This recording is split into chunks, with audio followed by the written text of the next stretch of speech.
नेता ही दूर भाग रहे हैं जनता से, समाज से दूर भाग रहे हैं और वो बता रहे हैं कि हम बहुजन के हम नेता नहीं हैं। तो बहुजन तो फिर इकट्ठा है ही है, वो अपना लीडरशिप करेगा, आएगा आगे निकल कर वो बताएगा कि भाई बहुजन के लीडर तुम नहीं हो, हम हैं। मान भी रहे हैं कि एनएफएस आएगी समाज में, तो जब तुम्हें पता है कि पिछड़ा हुआ समाज है, इसमें एनएफएस आ सकती है, तो उसको आगे आने दे। सुप्रीम कोर्ट ने गवई साहब का जब आप फैसला देखोगे तो उसमें साफ साफ लिखा हुआ है कि अरे भाई ये कैटेगरी हमने नहीं बनाई, ये जो तबका पिछड़ गया ये आप बना रहे हो, ये आपको शीशे की तरह साफ नजर आ रहा है, ये लोग पीछे हैं, ये आप लोगों ने बनाया। आपने बहुजन की बात करी लेकिन आप बहुजन को साथ लेके चले नहीं। इस वर्गीकरण के मुद्दे से उन लोगों का जो बहुजन का जो नारा था उससे पर्दा उठ गया है, उनके चेहरे एकदम साफ हो गए हैं, नकाब हट गए हैं चेहरे से। दोस्तों नमस्कार, मैं विकास, आप देख रहे हैं जस्ट टीवी इंडिया और एक बार फिर से आपका स्वागत है। ऐसे में सचिन जी मेरे साथ मौजूद हैं, सोशल एक्टिविस्ट हैं, तमाम बहुजन मुद्दों पर अपनी राय रखते हैं। क्या कहेंगे सचिन जी, अभी जो बिखराव हुआ है बहुजन समाज में, क्या लग रहा है वो पूरा हो पाएगा? हाँ, क्यों पूरा नहीं हो पाया? पहली बात तो मैं आपको बता दूं कि कोई बिखराव नहीं हुआ है। इसमें एक दो पॉलिटिकल पार्टीज हैं जो अपनी भूमिका निभा रही हैं, बाकी जो बाकी का समाज है, SC ST का जो समाज है वो बहुजन समाज है और बाबा साहब के दिशा निर्देशों पर चलने वाला समाज है। वो पहले भी एकजुट था, वो आज भी एकजुट है जी। तो ऐसे में तमाम बहुजन लीडर हैं, उनके अलग अलग ट्वीट आ जाते हैं। कोई कहता है भाई पार्टी में अगर रहना है तो इसका समर्थन नहीं करना आपने।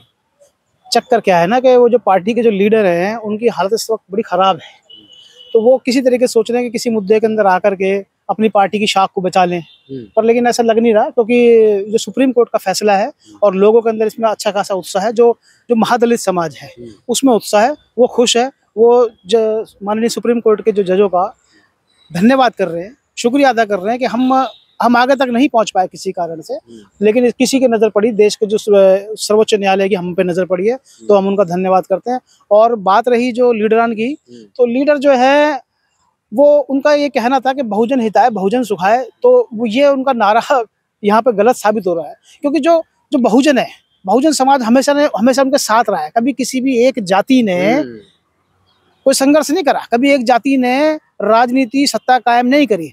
जितने भी तमाम जो छोटी मोटी जातियां, जितनी भी तमाम महादलित जातियां हैं, उन्होंने उसके अंदर उस लीडरान के अंदर, उस पार्टी के अंदर अपना जो एक हित देखा और एक देखा कि भाई हमारी लीडरशिप भी यहाँ पर है, हमारा प्रतिनिधित्व भी यहाँ पर है, तो उन लोगों ने सपोर्ट किया और वहाँ पे सरकारें बनी। लेकिन वो दलित लोग जिन्होंने सपोर्ट किया, वो आशा और उम्मीद ये कर रहे थे कि अब सुप्रीम कोर्ट की नज़र पड़ी है और यहाँ पर हमारा स्वागत होगा और एक जो बड़े लोग हैं वो बड़ा दिल अपना दिखाएंगे और जो हमारे लीडर वो निकल करके आएंगे, इसका स्वागत करेंगे। और पर ऐसा हुआ नहीं जी। लेकिन फिर से चंद्रशेखर जी 11 तारीख का ऐलान कर देते हैं। देखिए, मैंने आपको जैसा कि बताया, ये पॉलिटिकल लीडर हैं, ये समाज को बांट रहे हैं इस तरीके से। समाज को एक साथ लेकर के चलना चाहिए, चाहे वो वाल्मीकि समाज हो, चाहे वो जाटव समाज हो, चाहे वो खटीक समाज हो, चाहे वो धाड़क हो, या जो भी समाज है, जो भी जिसके भी इसको लाभ पहुंचने वाला है, ये लोग सभी समाज का हिस्सा है, तो वो एक समाज की कैसे प्रतिनिधि कर सकते हैं? तो क्या लग रहा है कि जो शेड्यूल कास्ट है वो क्या अपना विकल्प भी तैयार करेगा नेताओं के रूप में? भाई देखिए, जब नेता ही दूर भाग रहे हैं जनता से, समाज से दूर भाग रहे हैं और वो बता रहे हैं कि हम बहुजन के हम नेता नहीं हैं, तो बहुजन तो फिर इकट्ठा है ही है, वो अपना लीडरशिप करेगा, आएगा आगे निकल कर वो बताएगा कि भाई बहुजन के लीडर तुम नहीं हो, हम हैं जी। तो DSC समाज जो है वो 40 जातियों का एक ग्रुप है, अलग अलग राज्यों में अलग अलग है। जैसे हरियाणा में देखे तो 40 है और उत्तर प्रदेश में देखे तो 59 है। ऐसी अलग अलग राज्यों में अलग अलग है, तो क्या वो भी विकल्प तैयार कर सकता है? देखिए, ऐसा है कि अगर बंटते रहेंगे, वैसे तो ये जो लीडरान है ये बांटने का काम कर रहे हैं, इनका काम जोड़ने का था। कोई ऐसा नहीं है, सब लोग एकजुट मिलकर के चलेंगे, सबकी लड़ाई लड़ी जाएगी, मिलकर के लड़ाई लड़ी जाएगी, सुप्रीम कोर्ट के फैसले का सम्मान किया जाएगा और उसको मिलकर के लागू भी किया जाएगा। जैसे मंडल कमीशन आया था ना, कितना हड़कंप मचा था, लेकिन अंत में हुआ क्या था? अंत में हुआ तो ये था कि वो हुआ। अरे देश के लोग चाहते हैं, देश की न्यायालय चाहती है, तो ये लागू होके रहेगा, किसी की हिम्मत नहीं है, बरगला रहे हैं लोग। और मैं आपको एक चीज और बता दूं, इसका जो 96 से लेकर अगर 1996 से लेकर 2004 तक का अगर आप रिपोर्ट उठा के देखेंगे ना, तो उसमें जाटव समाज को सबसे ज्यादा फायदा हुआ, A1 क्लास अफसर निकले। बाकी का जो SC ST का समाज है उसका प्रतिनिधि समाज में बड़ा है, और जो 3 में आंकड़े देता हूँ, यानी कि अगर हम 3rd क्लास की और 2nd क्लास की भी अगर बात करें तो ये भी 8-10% से बढ़ के 48-49% तक इनमें बढ़ोतरी हुई है। इसमें सबका फायदा हुआ है। लेकिन क्या है कि जो लोग शुरू से आगे खड़े वो लोग समझने को तैयार नहीं हो रहे। सचिन जी, एक बड़ा सवाल ये भी खड़ा होता है कि लोग कह रहे हैं कि नॉट फॉर्म सुटेबल वाली जो सिचुएशन है, नहीं। उसको लेकर भी बड़ी वो है। देखिए, लेकिन और थोड़ा एक्सप्लेन करें। देखिए ऐसा है, 1996 में जब ये आया था तो उसी वक्त भी ये चीज क्लियर कर दी गई थी, एनएफएस नाम की कोई चीज पर लागू नहीं होती है। वो तो हरियाणा सरकार ने गेस्टेड बनाया। हाँ, गेस्टेड बनाया था, बिल्कुल ठीक बात है। अब क्या है ना, ये संविधान को समझ नहीं पा रहे हैं। ये जो सरकारों के जो कानून है, जो गेस्टेड आपने जैसे कि आपने बताया, आप ही लोग बता रहे हो, आपको पता है ना, तो बाकी लोगों को नहीं पता। एक्चुअली क्या होगा, क्या कि जो अगर इसके अंदर नहीं है तो ये मान भी रहे हैं कि एनएफएस आएगी समाज में। तो जब तुम्हें पता है कि पिछड़ा हुआ समाज है, इसमें एनएफएस आ सकती है, तो उसको आगे आने दे। पहली बात तो ये है। दूसरा ये है, अगर इसमें एनएफएस नहीं है, एक कैटेगरी के अंदर अगर मान लीजिए पूरा नहीं हो पाता है, तो वो वैकेंसी बी में रहेगी, बी से ए में रहेगी, लेकिन बाहर नहीं जाएगी, घूमती रहेगी। और ये मैं तमाम उन लोगों से कहूंगा कि भैया राजनीति इस पे बंद करो, समाज को जोड़ने का काम करो, तोड़ने का काम मत करो। दुनिया ने मतलब हमारे को हजारों साल लोगों ने गुलाम रखा। बड़ी मुश्किल से बाबा साहब जैसे, ज्योतिबा फूले जैसे लोग, मान्यवर काशीराम जैसे लोग, इन्होंने समाज को जोड़ने का काम किया है। आप कम से कम उन महापुरुषों को तो याद करो, तोड़ने का काम मत करो, जोड़ने का काम करो।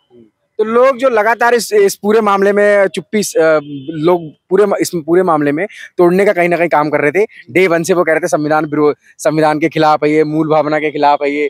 अब वो खामोश है, उनके सुर बदल चुके हैं। चक्कर क्या है ना कि अब जब ये शोर मच गया कि किसी को कुछ मिलने वाला है, कुछ लोग कह रहे नहीं, आपको गुड़ की बात कर रहे हैं, गुड़ अपनी जेब में रख लेंगे। अरे भैया, सुप्रीम कोर्ट का फैसला है, कोई मजाक है क्या है? देखो, उसमें जब हम उस फैसले को पढ़ते हैं तो उसमें सुप्रीम कोर्ट ने, गवई साहब का जब आप फैसला देखोगे तो उसमें साफ साफ लिखा हुआ है कि अरे भाई, ये कैटेगरी हमने नहीं बनाई, ये जो तबका पिछड़ गया ये आप बना रहे हो। ये आपको शीशे की तरह साफ नजर आ रहा है, ये लोग पीछे हैं, ये आप लोगों ने बनाया। आपने बहुजन की बात करी, लेकिन आप बहुजन को साथ लेके चले नहीं, इसलिए लोग आज ही पीछे रह गए। हमारे साथ मौजूद है सचिन, बड़े सोशल एक्टिविस्ट हैं, लगातार सोशल मूवमेंट में रहते हैं। चाहे वो बाबा साहब की मूर्ति का मामला रहा हो, चाहे भी वर्गीकरण पे रहा हो। वर्गीकरण पे इन्होंने पक्ष और विपक्ष दोनों को ये सलाह दी थी कि दोनों लोग साथ में रहें, क्योंकि बहुत लंबी लड़ाई लड़ने के बाद ये समाज एक हुआ है और इस वर्गीकरण पे कहीं ना कहीं अलग तो होता हुआ नजर आया था। हाँ, लोगों ने कोशिश करी ना। लोगों को जब गलत इन्फॉर्मेशन जाएगी, गलत तरीके से हम बयां करेंगे, अब कोई बोलेगा दिन को रात उल्टा बोलेगा। अब जो लोग समाज जो सैकड़ों सालों से, हजारों साल से जो वंचित है शिक्षा से, उसको तुम कुछ भी बता दो, बरगलाने का काम अब से नहीं चल रहा। उस वक्त जब बाबा साहब ने आरक्षण का जब जिक्र किया था, तो जो दूसरा जो अपना तथाकथित स्वर्ण समाज है, उन्होंने भी यही कहा था कि बट जाएगा। अरे हरियाणा और पंजाब को समय निकाल के देखो ना, लोग आगे बढ़े हैं, बटे नहीं है। लोग आगे बढ़े हैं, बटे नहीं है। अगर तब तो नहीं बटा समाज, आज कैसे बढ़ जाएगा? अरे भैया, ये लोग अब जागरूक हो रहे हैं, इनको भी आगे आ जाने दो। आप हमारे ही भाई हो, कोई गैर नहीं हो। हम आपको गले लगाते हैं, सीने से। आज तो भाई एक हो गए ना। हाँ, बिल्कुल एक हो गए। देखिए, जो समाज के जो दूसरे, जैसे कि आप जाटा समाज के, बाल्मीकि समाज के, ये एक ही हैं। ये कुछ निजी स्वार्थ के लिए ये अफवाह फैलाना चाह रहे हैं, इसको तोड़ना चाह रहे हैं, अपनी राजनीति को चमकाना चाह रहे हैं। लेकिन मैं आपको बता दूं कि इस वर्गीकरण के मुद्दे से उन लोगों का जो बहुजन का जो नारा था, उससे पर्दा उठ गया है। उनके चेहरे एकदम साफ हो गए हैं, नकाब हट गए हैं चेहरे से। ये मुद्दा मतलब अच्छा ही हुआ। मैं तो सुप्रीम कोर्ट का धन्यवाद करूंगा, ये आया और उन्होंने ऐसी बात रखी उल्टी सीधी। तो जो लोग इनको अपना नेता मान रहे थे, उनको आज पता लग गया कि ये हमारे नेता नहीं है, ये केवल सिर्फ और सिर्फ एक ही जाति के नेता है।